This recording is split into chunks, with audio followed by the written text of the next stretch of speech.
Hello students, आज के इस वीडियो में हम डिस्कस करने वाले हैं पेपर कोड BPSM 162 यानी भारतीय सरकार और राजनीति। स्टूडेंट्स, अगर आप इस पेपर कोड का असाइनमेंट, गेस्ट पेपर या नोट्स परचेज करना चाहते हैं तो आप हमारी वेबसाइट पे विजिट कर सकते हैं। लिंक आपको डिस्क्रिप्शन में दिया गया है। अदरवाइज आप हमें व्हाट्सएप पे भी कांटेक्ट कर सकते हैं असाइनमेंट, गेस्ट पेपर को परचेज करने के लिए। हमारा व्हाट्सएप कांटेक्ट नंबर है 9580023321। ये हमारा व्हाट्सएप कांटेक्ट नंबर है। आप हमें डायरेक्ट व्हाट्सएप पे कांटेक्ट करके assignment, guest paper and notes को आसानी से परचेज कर सकते हैं। इसके साथ साथ स्टूडेंट्स, इस बार हम लेकर आए हैं गेस्ट पेपर में 25 मोस्ट इंपॉर्टेंट क्वेश्चन आंसर, जिनको आपने हमारी क्लासेस के साथ कवर कर लिया तो आप भी अपने एग्जाम में 90 प्लस स्कोर आसानी से कर सकते हैं। डिस्क्रिप्शन में दिए गए हमारे टेलीग्राम लिंक को ज्वाइन करना मत भूलिएगा। तो चलिए स्टार्ट करते हैं आज की क्लास को, जिसमें डिस्कस करने वाले हैं पेपर कोड BPSM 162 यानी भारतीय सरकार और राजनीति। तो स्टूडेंट्स, यहाँ पे आपका जो पहला प्रश्न रहने वाला है वो ये है कि भारतीय संविधान की आवश्यक विशेषताओं की चर्चा कीजिए। तो देखो, यहाँ पे इसके अंदर हम डिस्कस करने वाले हैं आपका इस प्रश्न में भारतीय संविधान के बारे में, उसकी कौन कौन सी आपकी विशेषताएं हैं, इसको हम जानने वाले हैं। तो चलिए एक छोटे से इंट्रोडक्शन से पहले इसको समझते हैं। तो देखो, भारतीय संविधान जो है वो देश का सर्वोच्च कानून है। ये आपका 26 नवंबर 1949 यानी 26 नवंबर 1949 को अपनाया गया था और 26 जनवरी 1950 को ये क्या कर दिया गया था, लागू कर दिया गया था। इसे विश्व का सबसे विस्तृत लिखित संविधान यहाँ पे माना जाता है। और भारतीय संविधान जो है आपका, वो देश की शासन व्यवस्था, नागरिकों के अधिकार और सरकार की शक्तियों को यहाँ पे क्या करता है, निर्धारित करता है। तो भारतीय संविधान की कई ऐसी महत्वपूर्ण विशेषताएं हैं जो इसे बाकी देशों के संविधान से अलग बनाती है। तो चलिए जानते हैं ऐसी कौन कौन सी विशेषताएं हैं जो भारतीय संविधान को अन्य देशों के संविधान से क्या करती है, अलग बनाती है। तो स्टूडेंट्स देखो, सबसे पहले यहाँ पे विशेषता क्या है कि विश्व का सबसे बड़ा लिखित संविधान। जी हाँ, भारतीय संविधान जो है वो दुनिया का सबसे बड़ा लिखित संविधान यहाँ पे माना जाता है।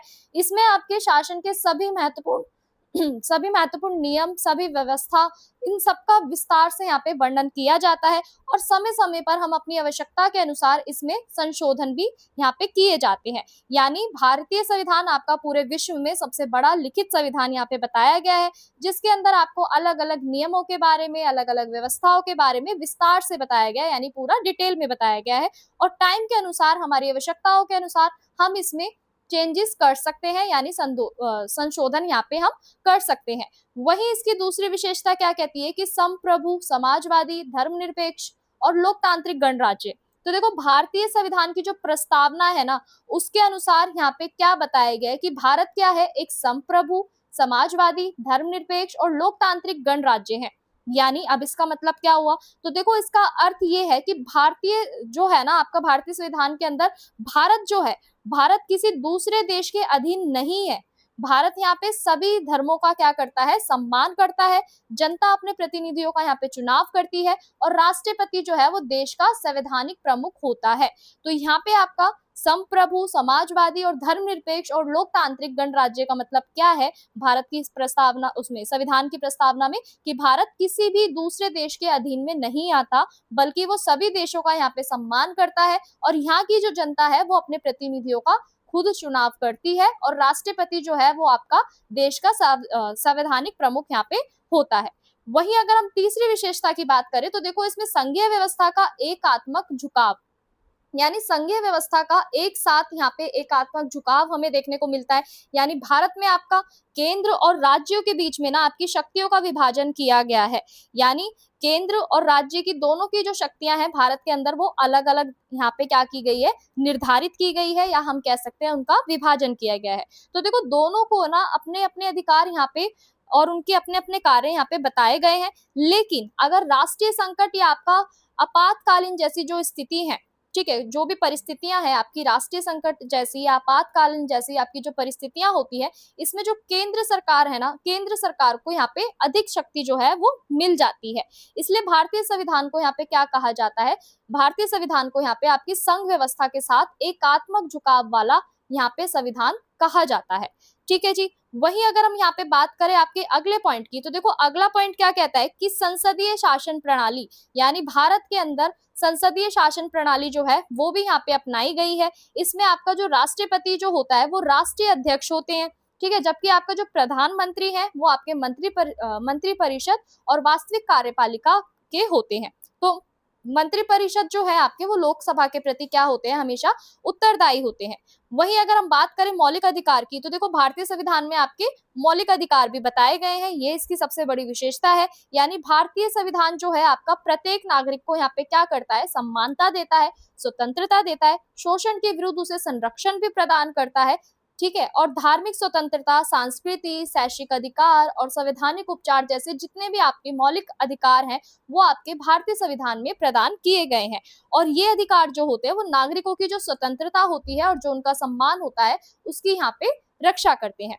तो वहीं अगर हम अगली विशेषता की बात करें, तो अगली विशेषता आपकी क्या है कि राज्य के नीति निर्देशक तत्व, मतलब कि भारतीय संविधान में आपके राज्य के नीति निर्देशक तत्व जो है उनका भी उल्लेख किया गया है, उनके बारे में बताया गया है। अब यहाँ पे राज्य के जो नीति निर्देशक तत्व है इनका उद्देश्य क्या है, तो देखो इनका बेसिकली उद्देश्य क्या होता है कि सामाजिक और आर्थिक न्याय की यहाँ पे स्थापना करना और जन कल्याणकारी राज्य की स्थापना करना, यानी लोगों के हितों में, लोगों के कल्याण के लिए यहाँ पे क्या करना, कार्य करना। तो ये जो होते हैं आपके वो ये न्यायालय के द्वारा ना यहाँ पे लागू नहीं किए जाते, ठीक है, लेकिन सरकार क्या करती है, इनका मार्गदर्शन करती है।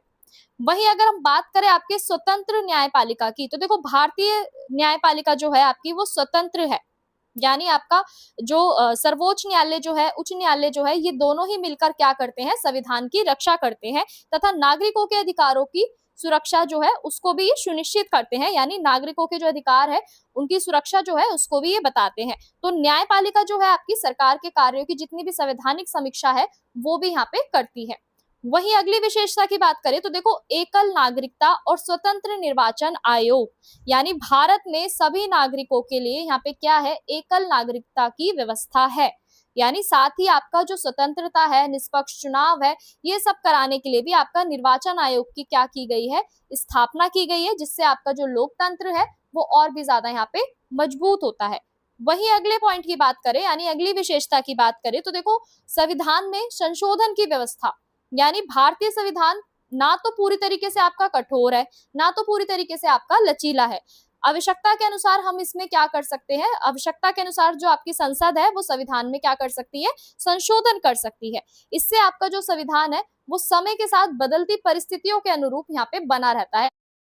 तो स्टूडेंट्स अब हम यहाँ पे बात करते हैं निष्कर्ष की। तो देखो भारतीय संविधान की विशेषता है, भारतीय संविधान को आदर्श और प्रभावशाली संविधान यहाँ पे बनाती है और ये लोकतंत्र, समानता, न्याय, स्वतंत्रता और बंधुत्व के जो मूल्य है उन पे आधारित है। तो भारतीय संविधान की एकता, अखंडता और विकास का ये आधार है और प्रत्येक नागरिकों के अधिकारों, कर्तव्यों का ये मार्गदर्शन करता है। इसलिए भारतीय संविधान भारत के लोकतांत्रिक शासन की जो सबसे महत्वपूर्ण आधारशिला जो है ये माना जाता है। तो इसी के साथ हम आगे बढ़ते हैं। हमारा अगला प्रश्न जो है वो ये है कि भारत में अमीर कृषकों और किसान आंदोलनों की प्रकृति का विश्लेषण कीजिए। तो देखो यहाँ पे हमें बताना है कि भारत के अंदर जो आपके अमीर कृषक जो हैं और जो किसान जो है, इनके किसान आंदोलन जो है, इनकी प्रकृति के बारे में हमें बताना है। तो देखो भारत क्या है, एक कृषि प्रधान देश है।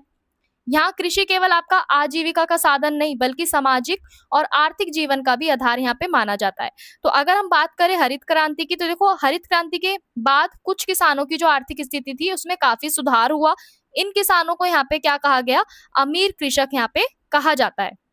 लेकिन इनके पास जो अधिक भूमि थी, इनके पास अधिक भूमि थी, आधुनिक कृषि उपकरण थे, सिंचाई की सुविधाएं और पूंजी होती है। और दूसरी ओर किसानों ने अपनी समस्याओं के समाधान के लिए समय समय पर विभिन्न किसान आंदोलन भी यहाँ पे किए। तो इन आंदोलनों का उद्देश्य बेसिकली क्या था कि किसानों के अधिकारों की रक्षा करना, सरकार का ध्यान उनकी समस्याओं की ओर आकर्षित करना था।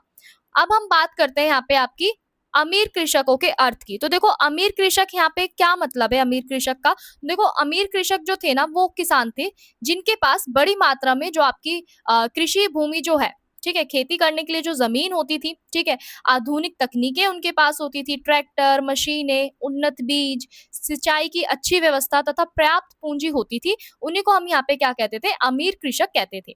तो ये जो किसान थे ना वो आपके कृषि उत्पादन को यहाँ पे बाजार में बेचकर अच्छा लाभ यहाँ पे कमाते थे। तो हरित क्रांति के बाद विशेष रूप से जो आपका पंजाब है, हरियाणा है, पश्चिम उत्तर प्रदेश है, महाराष्ट्र है, गुजरात है, ऐसे अलग अलग आपके जो राज्य हैं उनमें हमें किसानों की जो संख्या है वो बढ़ती हुई नजर आई। तो अमीर कृषक जो ज्यादातर आपके हमें देखने को मिले वो पंजाब, हरियाणा, पश्चिम उत्तर प्रदेश और महाराष्ट्र और गुजरात में देखने को मिले।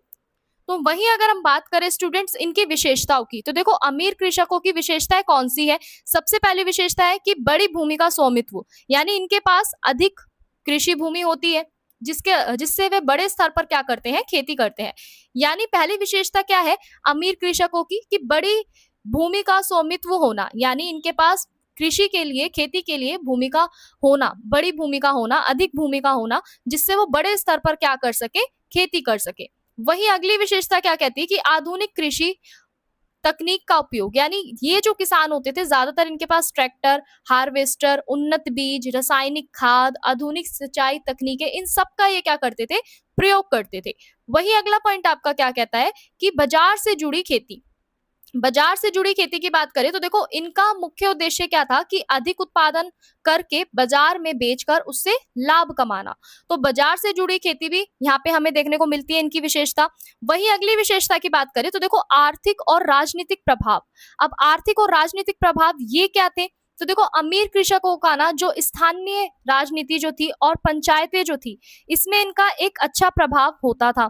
कई किसान ऐसे होते थे जो कई किसान नेता इसी वर्ग से ही आते थे आपकी, यानी आर्थिक और राजनीतिक प्रभाव भी देखने को मिला। यानी स्थानीय स्तर पर जो आपकी पंचायतें होती थी, स्थानीय राजनीति होती थी, उनमें अमीर कृषकों का जो प्रभाव था वो हमें देखने को मिला और इनमें से कई ऐसे किसान थे जो आपके नेता इसी वर्ग से आपके आते थे। वहीं अगला पॉइंट क्या कहता है कि सरकारी योजनाओं का अधिक लाभ, यानी ये जो किसान थे ना ये बैंक ऋण लेकर कृषि सब्सिडी, सरकारी योजनाओं का जो लाभ है वो इन्हें सबसे ज्यादा मिलता था। यानी सरकारी योजनाओं का लाभ सबसे ज्यादा अमीर कृषकों को यहाँ पे मिलता था, यानी बैंक से ये लोग अपना ऋण भी ले सकते थे, लोन भी ले सकते थे, और साथ ही साथ आपका जो कृषि सब्सिडी है या आपकी जो सरकारी योजनाएं जो है उनका भी ये जो लाभ था वो बहुत ज्यादा उठाते थे। वहीं अगर हम अगले पॉइंट की बात करें तो भारत में किसान आंदोलनों की प्रकृति क्या है। तो अगर हम भारत में किसान आंदोलन की बात करें तो देखो भारत में ना जो किसान आंदोलन है इसका स्वरूप जो है वो समय के साथ बदलता रहा है। पहले आंदोलन मुख्य रूप से आपके जमींदारों, अंग्रेजों के खिलाफ थे, जबकि अगर आज के समय में हम किसान आंदोलन देखें तो ये ज्यादातर आपके एमएसपी यानी आपका न्यूनतम समर्थन मूल्य और आपका कर्ज माफी, बिजली दर, सिंचाई, फसल बीमा कानून, कृषि कानून जैसे जितने भी आपके मुद्दे हैं ना इनको ध्यान में रखते हुए यहाँ पे आज के समय में किसान आंदोलन जो है वो किए जाते हैं। वहीं अगर हम पहले के समय की बात करें तो यहाँ पे पहले के समय जो आपके जो किसान आंदोलन होते थे वो बेसिकली जमींदारों के खिलाफ होते थे, अंग्रेजों के खिलाफ चलाए जाते थे। लेकिन वहीं आज के समय में आपको किसान आंदोलन जो देखने को मिलेंगे वो बिजली दर को देखने को मिलेंगे, इस वजह से चलाए जाते हैं। कुछ ऐसे भी होते हैं जिसमें आपकी फसल बीमा, कृषि कानून जैसे मुद्दे उठाए जाते हैं। तो आज के समय में हमें जो किसान आंदोलन जो है वो इस तरीके से देखने को मिलते हैं।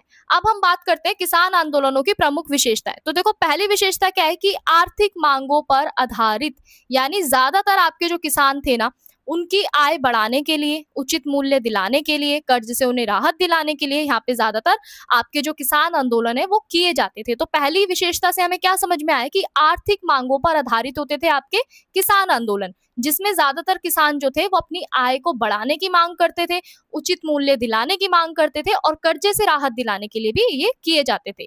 वहीं अगली विशेषता क्या है कि शांतिपूर्ण और लोकतांत्रिक, यानी अधिकतर आपके जो किसान होते थे वो ज्यादातर आपका धरना, प्रदर्शन, रैली, ज्ञापन जैसे लोकतांत्रिक तरीकों से वो करते थे अपने आंदोलनों को। यानी शांतिपूर्ण और लोकतांत्रिक की अगर हम बात करें अगली विशेषता की किसान आंदोलन की, तो ज्यादातर जो किसान आंदोलन आपके होते थे ना उसमें आपका धरना प्रदर्शन होता था, रैली निकाली जाती थी, कई ऐसी एडवर्टाइजमेंट की जाती थी, यानी आपका ज्ञापन विज्ञापन के द्वारा यहाँ पे क्या किया जाता था, अपना जो आंदोलन है उसे शांतिपूर्ण ढंग से और लोकतांत्रिक तरीके से चलाया जाता था। वही अगली विशेषता क्या है किसान आंदोलन की कि संगठित नेतृत्व, यानी कई ऐसे किसान संगठन उभरे हुए हमें नजर आए, जैसे जिनमें से आपका एक था भारतीय किसान यूनियन, यानी आपका बीकेयू, बीकेयू जो था आपका एक किसान संगठन था, और बाकी कई ऐसे हमें क्षेत्रीय संगठन देखने को मिलेंगे जिसमें किसान जो है आपके एकजुट होकर आंदोलनों को यहाँ पे क्या करते थे, बढ़ावा देते थे। वहीं अगली विशेषता आपकी क्या कहती है कि क्षेत्रीय और राष्ट्रीय स्तर दोनों पर हमें देखने को मिले, यानी किसान आंदोलन जो थे आपके वो राज्य स्तर पे भी देखने को मिले हमें और क्षेत्रीय स्तर पे भी देखने को मिले। कुछ आंदोलन केवल आपके राज्य तक सीमित रहे, जबकि कुछ आंदोलनों ने क्या करा कि पूरे देश का ध्यान आकर्षित अपनी ओर करा। ठीक है। वहीं अगली विशेषता आपकी क्या कहती है किसान आंदोलन की कि सरकारी नीतियों को प्रभावित करना, यानी कई किसान आंदोलनों के बाद सरकार को अपनी नीतियों में बदलाव यहाँ पे करना पड़ा और किसानों के हित में नए निर्णय यहाँ पे उन्हें लेने पड़े। यानी कई जो आपके जो किसान आंदोलन हुए, इसके बाद सरकार ने अपनी नीतियों के अंदर बहुत बड़ा बदलाव करा और किसान के हितों को ध्यान में रखते हुए उन्होंने यहाँ पे क्या करे, नए निर्णय को यहाँ पे लिए।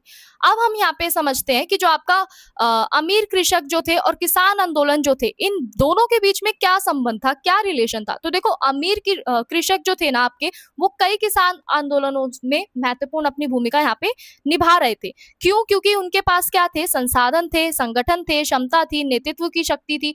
और हालांकि कई बार ना छोटे और सीमांत किसानों की जो समस्याएं थी वो अलग अलग होती हैं, तो इसलिए सभी किसान आंदोलनों में सभी वर्गों के समान हित नहीं होते थे। फिर भी यहाँ पे जो बड़े किसान होते थे ना, वो संगठनों के किसानों की आवाज को राष्ट्रीय स्तर तक पहुंचाने का भी क्या करते थे, कार्य करते थे, महत्वपूर्ण अपना योगदान देते थे। तो इस तरीके से हमें अमीर कृषक और किसान आंदोलनों का जो संबंध है वो देखने को मिला।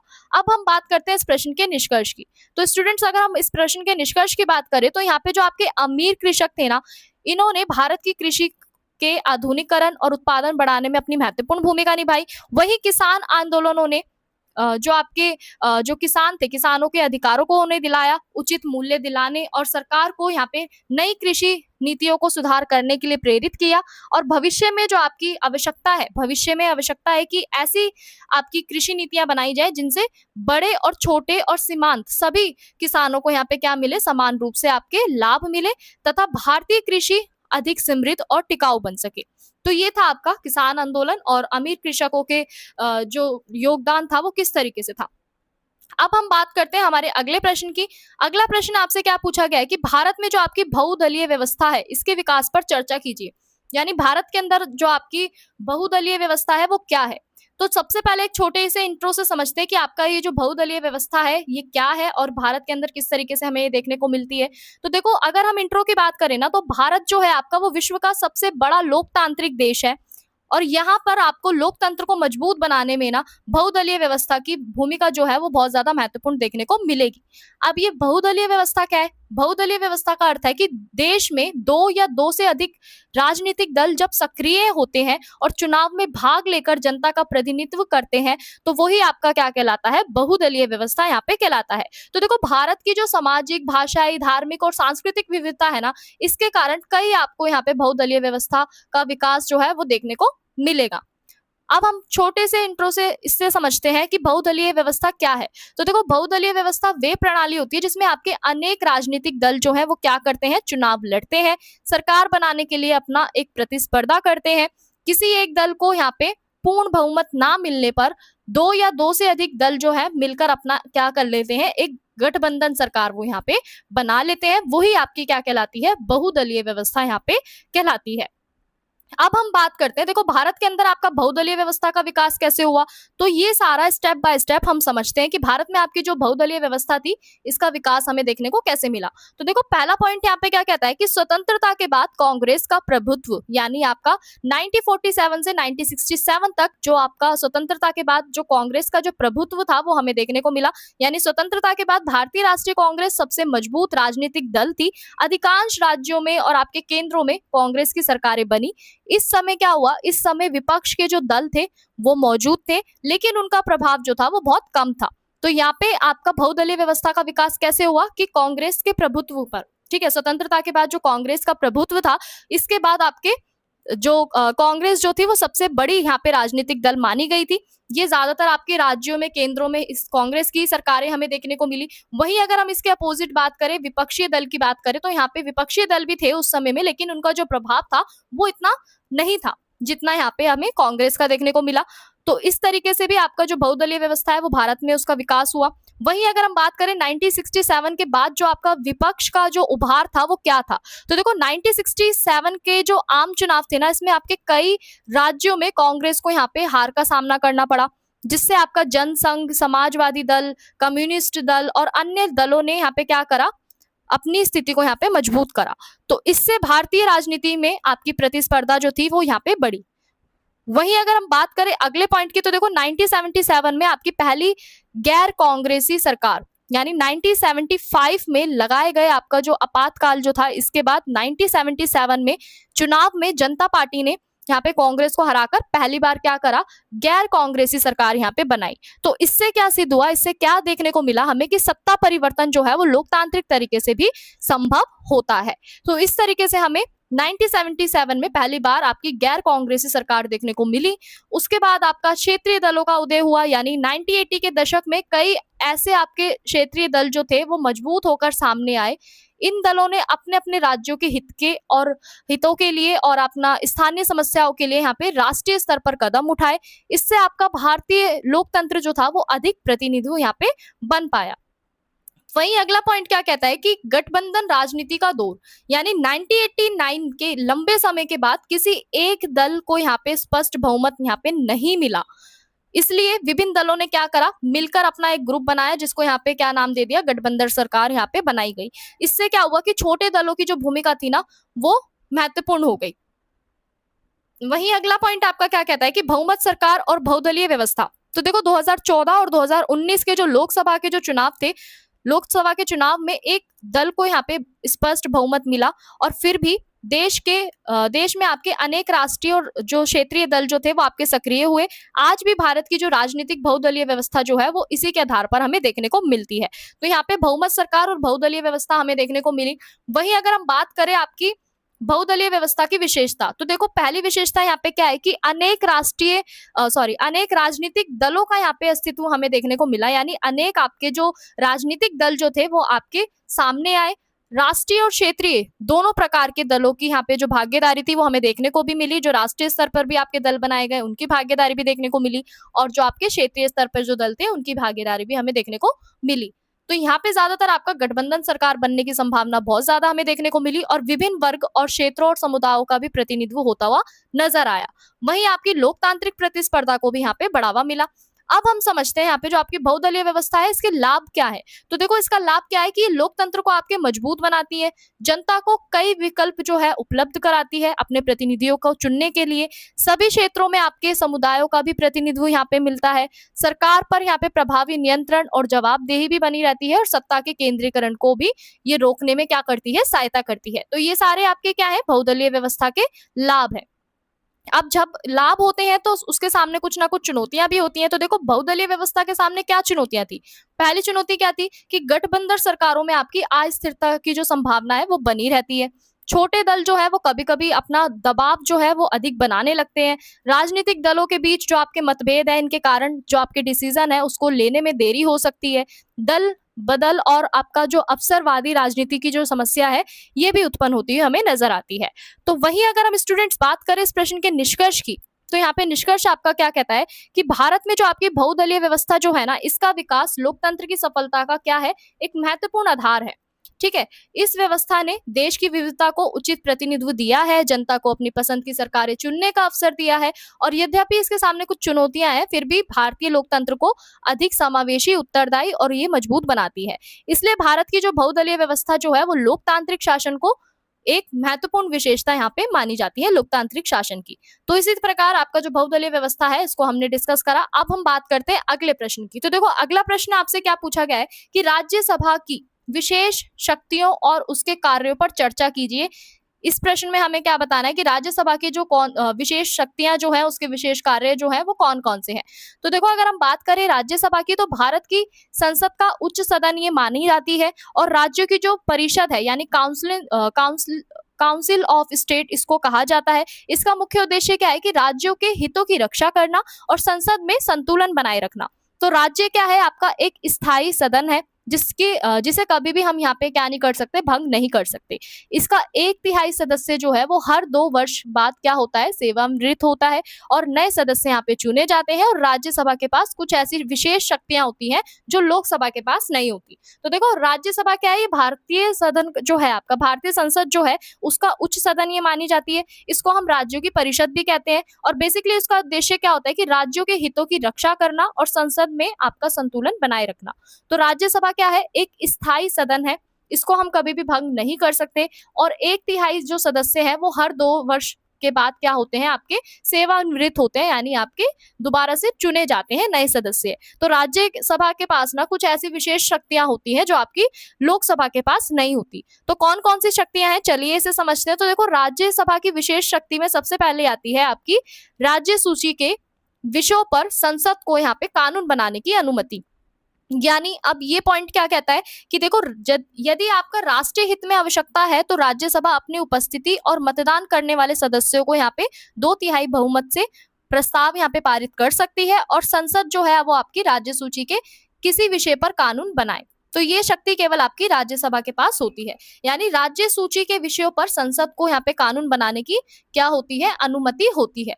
तो राष्ट्रीय हितों की अगर हम आवश्यकता देखें और राज्यसभा अपनी उपस्थिति और मतदान करने वाले सदस्यों की संख्या अगर आपकी 2/3 बहुमत से पारित है तो यहाँ पे अपना संसद जो है वो राज्य सूची के किसी भी विषय पर यहाँ पे कानून बना सकती है और ये शक्ति जो होती है केवल आपकी राज्यसभा के पास होती है। वहीं अगली विशेषता क्या कहती है कि अखिल भारतीय सेवाओं का गठन, यानी राज्यसभा जो है आपकी विशेष बहुमत से प्रस्ताव जो है वो पारित करके नई अखिल भारतीय सेवाओं के गठन की अनुमति देती है।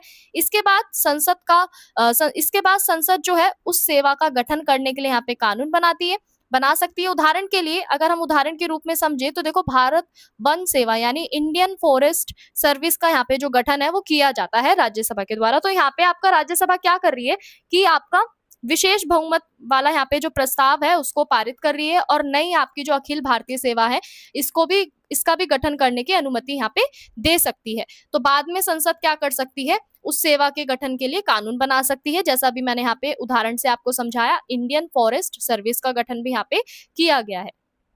वही आपका अगला पॉइंट क्या कहता है कि उपराष्ट्रपति को हटाने की प्रक्रिया की शुरुआत, यानी उपराष्ट्रपति को यहाँ पे हटाने का जो प्रस्ताव है केवल आपका राज्यसभा जो है वो सिर्फ वो ही प्रस्तुत कर सकती है। यदि राज्यसभा इसे पारित कर देती है तो इसके बाद लोकसभा जो है उसकी स्वीकृति जो है, उसकी जो परमिशन जो है वो भी यहाँ पे जरूरी होती है। तो इस तरीके से आपका उपराष्ट्रपति को हटाने की पूरी प्रक्रिया की जो शुरुआत है वो भी आपकी राज्यसभा से हमें देखने को मिलती है। वही आपका अगला पॉइंट क्या कहता है कि संघीय व्यवस्था की रक्षा, यानी राज्यसभा राज्यों का प्रतिनिधित्व यहाँ पे करती है, इसलिए राज्यों के अधिकारों और उसके हितों की यहाँ पे रक्षा करती है तथा केंद्र और राज्यों के बीच में यहाँ पे संतुलन बनाए रखने में भी अपनी महत्वपूर्ण भूमिका निभाती है। तो इस तरीके से आपकी जो संघीय व्यवस्था जो है इसकी भी रक्षा यहाँ पे राज्यसभा करती है, यानी राज्यों के अधिकारों को भी सुनिश्चित करती है, उनके हितों की भी रक्षा करती है और केंद्र और राज्यों के बीच में बैलेंस बनाए रखने का भी ये कार्य करती है। वहीं अगर हम बात करें राज्यसभा के प्रमुख कार्यों की तो इसके कार्य कौन कौन से हैं इसको भी जान लेते हैं। तो देखो पहला कार्य इसका क्या है कि विधायी कार्य की अगर हम बात करें तो राज्यसभा जो है सामान्य विधायकों पर यहाँ पे चर्चा करती है, उनमें संशोधन का सुझाव भी देती है और उन्हें यहाँ पे पारित भी करती है। तो किसी सामान्य विधायक को यहाँ पे कानून बनाने के लिए दोनों सदनों की जो स्वीकृति है, दोनों सदनों की जो परमिशन है वो यहाँ पे जरूरी होती है। वहीं अगर हम बात करें वित्तीय कार्य तो देखो धन विधायक केवल आपका लोकसभा में ही प्रस्तुत किया जाता है और राज्यसभा क्या करती है कि धन विधायक पर केवल अपना सुझाव दे सकती है, लेकिन यहाँ पे जो प्रस्तुत किया जाता है वो आपका लोकसभा में किया जाता है इसका प्रस्ताव। तो इसका जो प्रस्ताव है वो 14 दिन के भीतर आपको यहाँ पे वापस भेजना होता है, इससे आपका जितने भी वित्तीय मामले में जो इसकी जो शक्ति है वो सीमित होती है। वहीं अगला पॉइंट क्या कहता है कि संवैधानिक संशोधन, यानी संवैधानिक संशोधन का जो विधायक है इसको पारित करने के लिए राज्यसभा और लोकसभा दोनों की ही इक्वल परमिशन यानी सामान्य स्वीकृति यहाँ पे जरूरी होती है। इस विषय में आपका जो राज्यसभा की जो शक्ति है वो लोकसभा के बराबर होती है।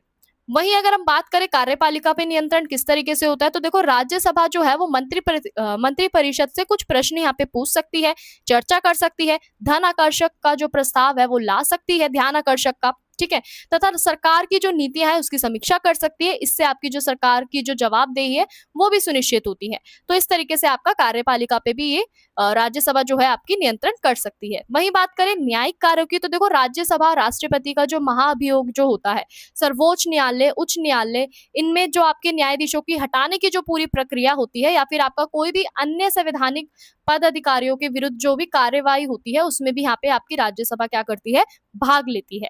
वहीं आपका अगला पॉइंट क्या कहता है कि राष्ट्रीय मुद्दों पर विचार विमर्श, यानी राज्यसभा जो है वो देश के महत्वपूर्ण सामाजिक और आर्थिक और राजनीतिक विषयों पर डिटेल में क्या करती है, विस्तार से चर्चा करती है, डिटेल में यहाँ पे चर्चा करती है, तथा सरकार को यहाँ पे क्या करती है, उपयोगी सुझाव देती है। वहीं अगर हम बात करें इसकी इंपॉर्टेंस की, तो देखो राज्यसभा का महत्व क्या है यहाँ पे।